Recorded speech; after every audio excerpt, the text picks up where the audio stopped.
Welcome, everyone, to this deep dive.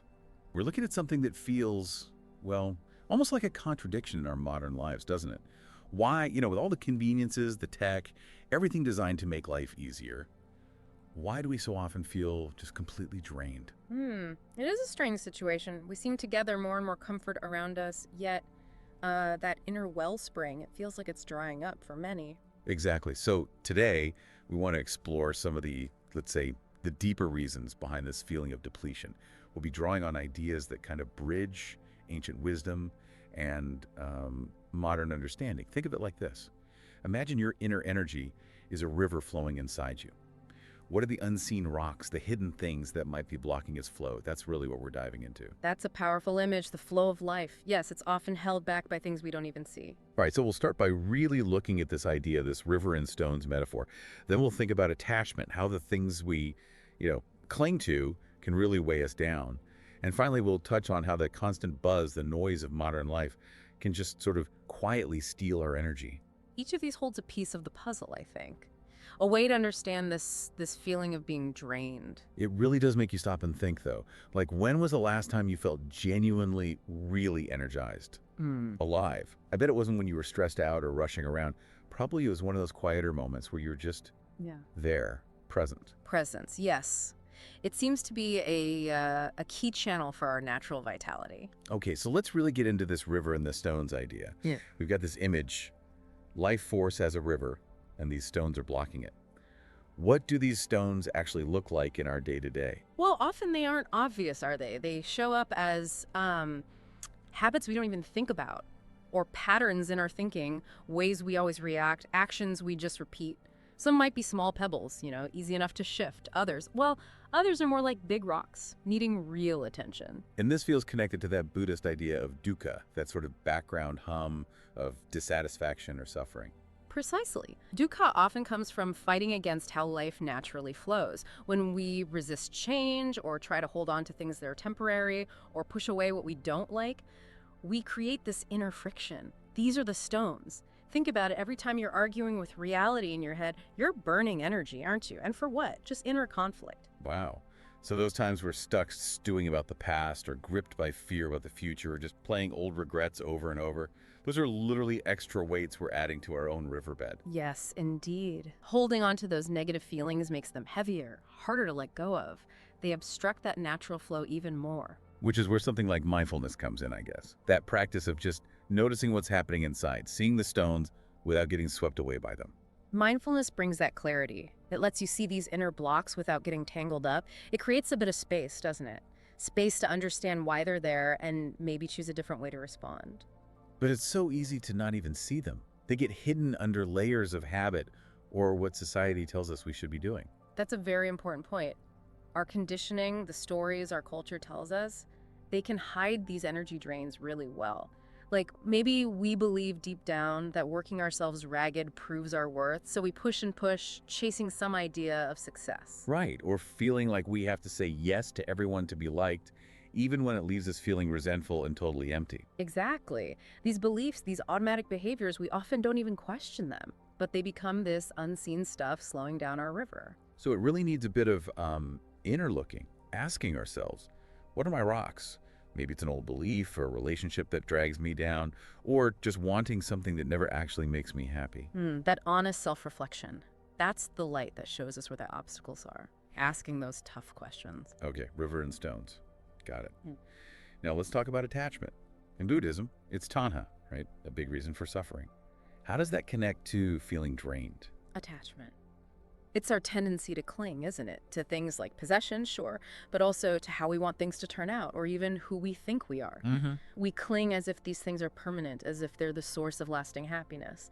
And that act of clinging, it takes a lot of energy, often without us realizing it. So it's not just about wanting stuff, it's also being attached to, say, getting that promotion, or needing people to see us a certain way. Absolutely. Attached to a project succeeding, attached to getting approval, attached to this fixed idea of me. Each one makes us vulnerable.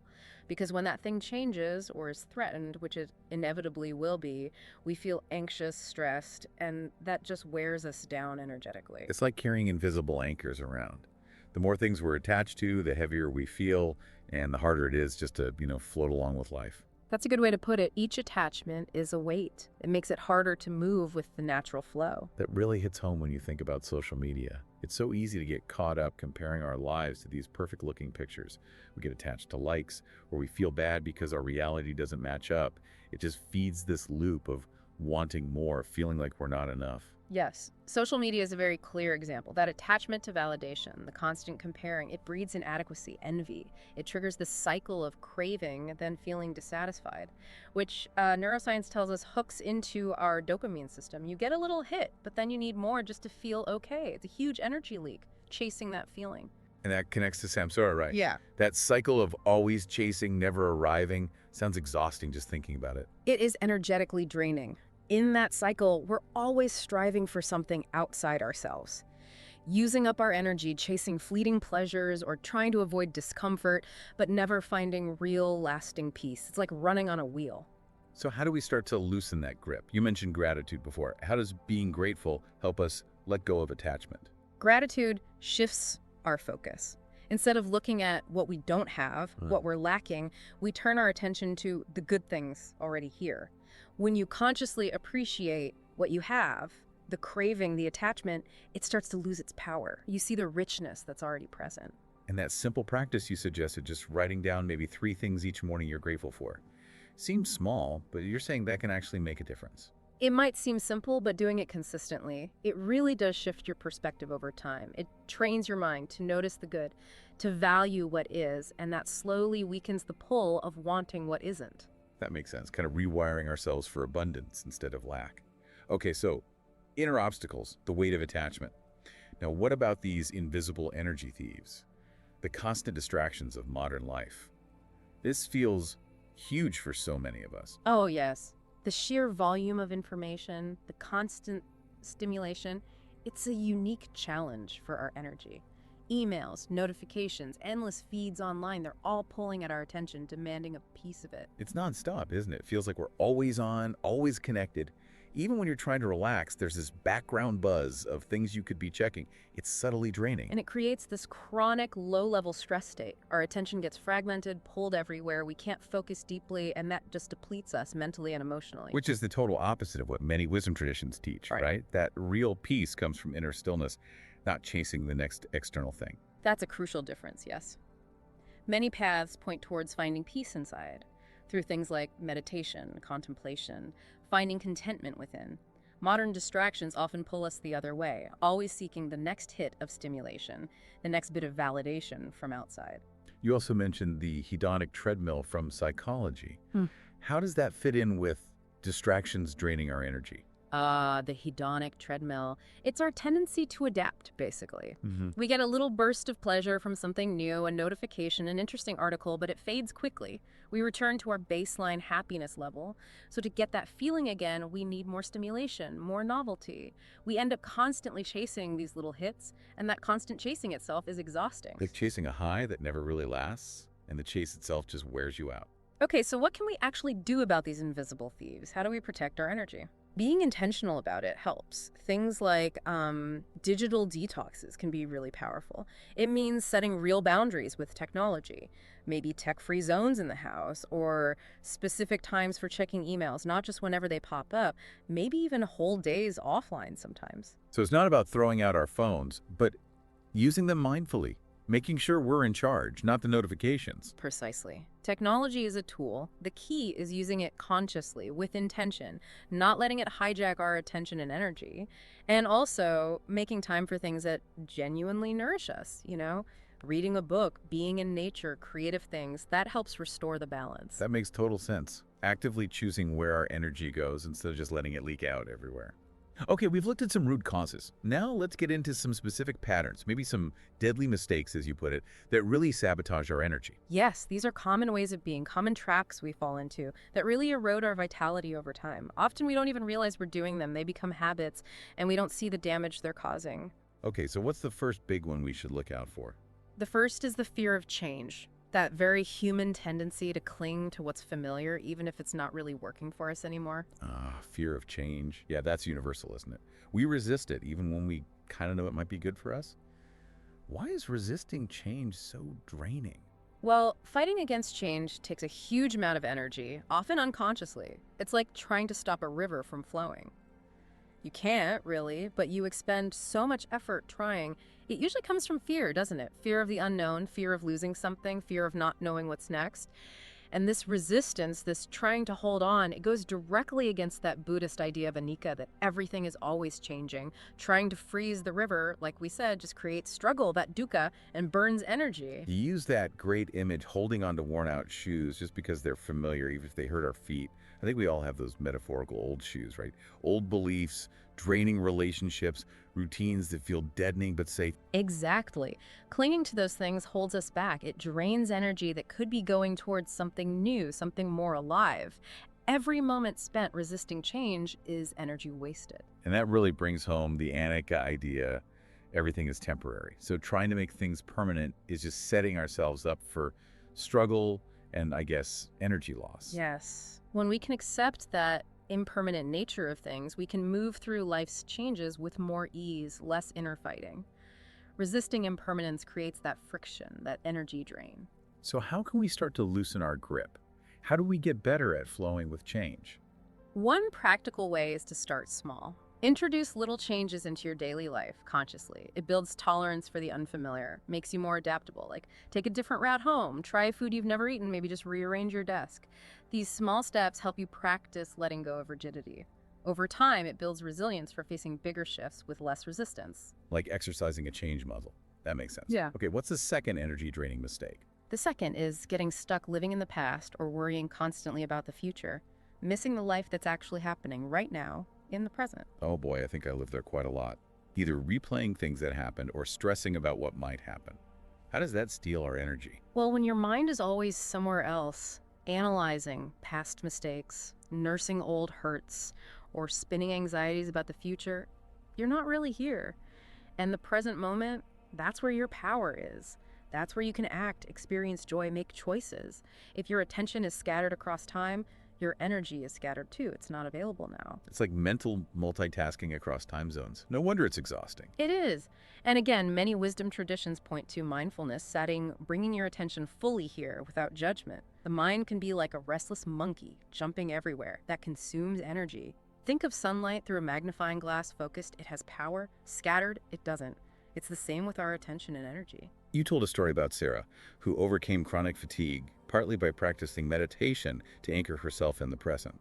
That really shows the practical effect. Yes, Sarah's experience highlights how powerful cultivating presence can be. By learning to ground herself in the now through regular practice, she broke those draining cycles of rumination and worry. So what are some simple ways to practice being more present, to stop the past and future from draining us now? Even brief moments of mindfulness throughout the day can help enormously. Start with just say 5 minutes focusing on your breath. Just noticing the feeling of breathing in, breathing out. That starts to train the mind. Or mindful eating, really tasting your food, noticing textures, smells. It anchors you in the present sensation. Little anchors throughout the day. Those sound really doable.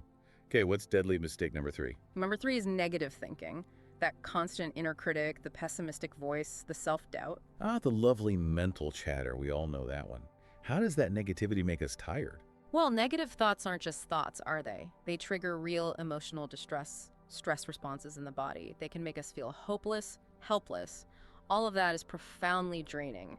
And negative thinking tends to feed on itself. One negative thought leads to another, creating this downward spiral that just eats up mental energy. And you mentioned this connects to those deeper mental patterns like clinging or aversion. Yeah. How do they fuel negativity?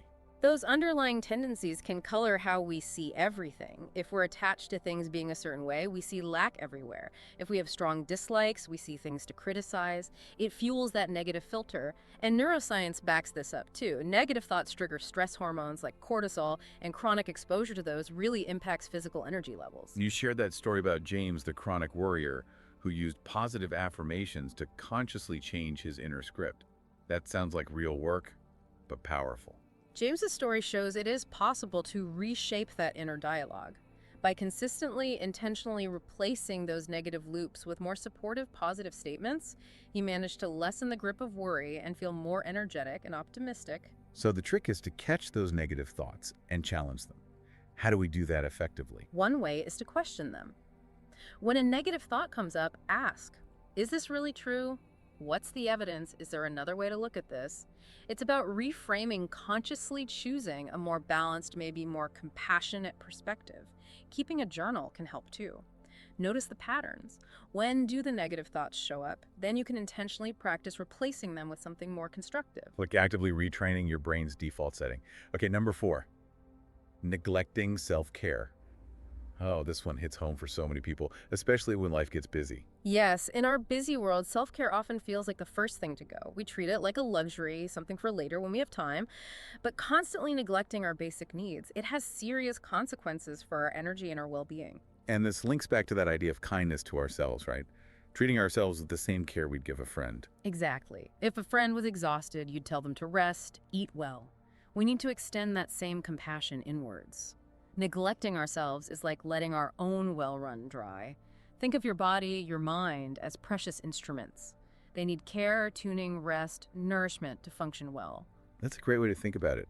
If we just keep playing the instrument without tuning it or letting it rest, eventually the music just won't sound right, or it might stop altogether. Precisely. Self-care isn't selfish indulgence, it's essential maintenance. It covers the basics, good food, enough sleep, moving our bodies, but also rest, relaxation, doing things that genuinely restore us. It's like tending the roots of a tree. Neglect the roots, and the whole tree suffers. So what does a good self-care plan actually involve? What are some practical things we can do? A good plan looks at the whole person: body, mind, spirit, emotions. Physically, prioritize sleep, eat nourishing food, move in ways you enjoy. Emotionally, set boundaries, do things that bring joy, allow yourself to feel what you feel. Mentally, maybe mindfulness, reducing clutter. Spiritually, could be meditation, nature, creativity, connecting to purpose. It's about finding what nourishes you on all those levels. About that holistic view, seeing how interconnected it all is for our energy. Okay, and the 5th and final deadly mistake. The 5th is overcommitting, spreading ourselves too thin, saying yes to too much, taking on too many things until we feel scattered and depleted. Oh, definitely relatable. That feeling of being pulled in a million directions, running on fumes because you've agreed to everything. Overcommitting just dilutes our energy. We divide it among too many tasks, too many demands. Many traditions warn against excessive effort, actually, and stress the importance of balance. Ambition is fine, but constantly pushing past our limits just leads to burnout. The quality of everything suffers. Yeah, use that pie chart analogy. If you slice your energy into too many tiny pieces, none of them have much substance. Exactly. When you're spread too thin, you can't focus properly, you can't bring your full presence to anything. It leads to stress, overwhelm, and deep fatigue. You mentioned Lisa, who used the 80-20 rule, the Pareto principle, to figure out what was most important and regain her energy. How did that work? Yes, Lisa realized that maybe 20% of her activities were producing 80% of her results or her satisfaction. So she focused her energy on those high-impact things and learned to delegate or simply let go of the less essential 80%. It reduced her workload, freed up energy, and she actually became more effective. So it's about intentional focus, not just frantic activity. How can we avoid the overcommitment trap ourselves? Regularly reviewing your commitments is key. Maybe once a week, look at your schedule, your to-do list. Ask, does this align with my values, my real goals? Is this draining me more than it's giving back? Learning to say no gracefully to things that aren't essential and delegating where possible, those are crucial skills for protecting your energy. That sounds like taking back control, really. Okay, we've covered these 5 big energy drains. What's the main takeaway here? I think the core insight is that awareness is always the starting point.